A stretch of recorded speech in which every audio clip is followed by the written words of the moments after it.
This silver dollar was minted in San Francisco 100 years ago, but it never got into circulation. 847 million of these dollars were minted, but 250 million were given to Britain in World War I, and another 50 million melted down for silver in World War II. Millions have been lost by normal attrition and other millions into circulation, so there aren't too many left. So you recognize that as the old cartwheel, the silver dollar. Now this little Hummer is the dollar that the Federal Reserve issues as payment for all debts, public and private, but not redeemable. Now in 1936, with 1,400 of either of these, I could have gone to my car dealer and driven out with the best full-sized new car he had. Today I can go into my car dealer with 1,400 of the silver dollars, and I can come out with 3 Fleetwood Bromes, enough of this ersatz Spitzel fuel to last each one a year, and have enough left over for a cruise in the South Seas for 2 for a month, easily. But with 1,400 of these, and if I didn't have my gold credit card with me, and probably my mother's signature, I'd be lucky if I could make the down payment on one. And that's the way it is. Jesse Cornish has just dramatized the impact of inflation on the United States currency. Inflation, or taxation without representation, has been the means by which our government has been able to spend more than it takes in, at least up to now.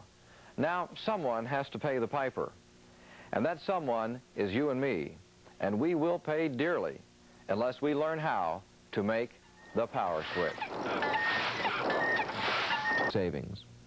And we learned that there are 2 approaches that give good results for saving energy, and that they can be used separately or in combinations. These approaches utilize the sun and the earth. When we think of using the sun to save energy, we are, of course, talking about solar houses, which fall into one of 2 categories, active and passive solar heating systems. We visited an all-solar subdivision near Atlanta, Georgia, which utilized active solar heating systems in all of the homes.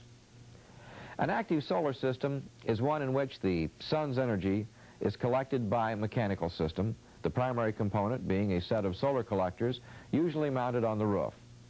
The heat is collected during the day and stored for later use in a storage system of some sort and distributed to the house by a system similar to the one that you might have in your own home. One of the advantages of this type of solar system is that you can regulate the heating supply much as you do in a conventional house. But the main point is that you can save a lot of money on your energy bills, as we found out from this couple in their solar home. We have saved energy through the warmer months of the summer, particularly with our hot water. The sun is providing practically 100% of our hot water during these seasons.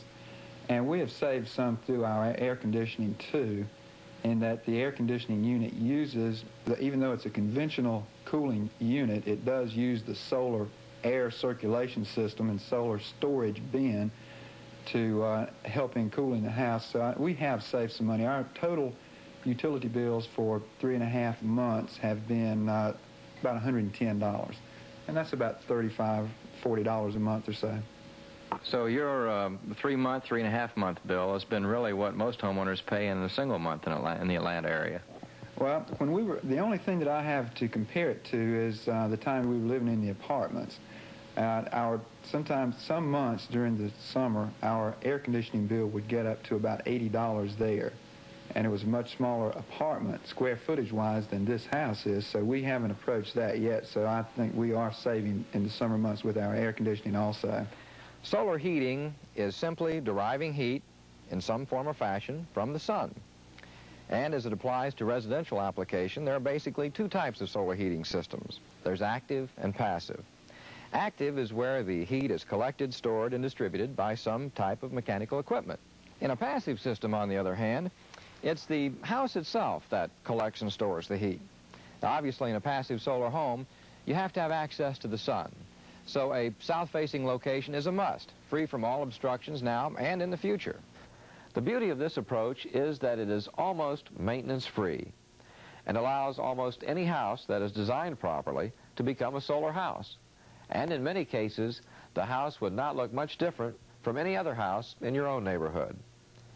There are other amenities associated with lifestyle in a solar house other than saving money, as this homeowner reveals about his passive solar home. The dominant feature of a solar house, and something that we've grown to like about it, is that it gets you involved with what's happening outside.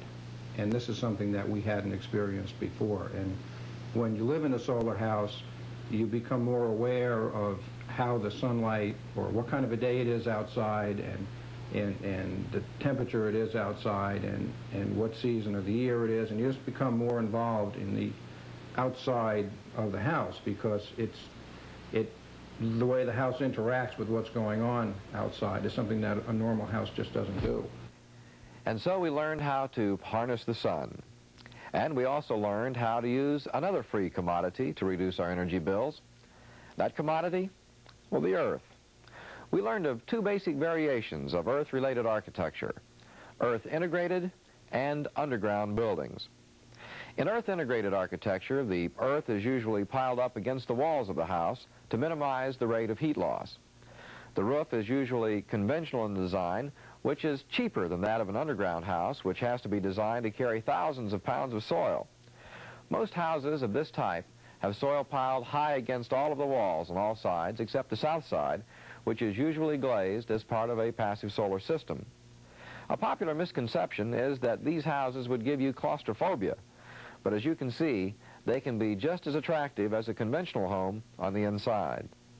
The ultimate energy savings, of course, is in a totally underground home coupled with passive solar techniques. This means a heavy-duty roof system to carry the load of the soil on top of the house. In an underground home, the design is usually a bit different in appearance on the outside, but inside it can look just like any home. In one of the homes that we visited, the backup heating system was a wood-burning stove, which maintained the home throughout the winter months at a very comfortable level. A lot of life quality has to do with what we eat.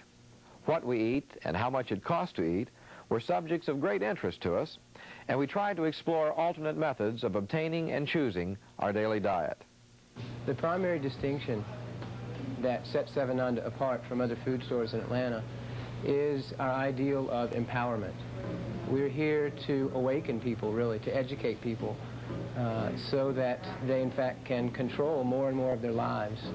The dimension that is primary to us, though, is taking care of ourselves. It's our social dimension. The atmosphere in Seg1 is unique, it's unusual, and it's different. That as well is what sets us apart from other food stores in Atlanta and everywhere. The food we provide here at Seg1 is that sold in as natural and whole a state as possible. We sell bulk quantities, as much or as little as you want, of grains, flours, nuts, beans, seeds, dried fruit, pasta. We're also here to provide our community with education, and the main avenue that we choose for that is through books and periodicals, magazines, literature about both food, cooperation, and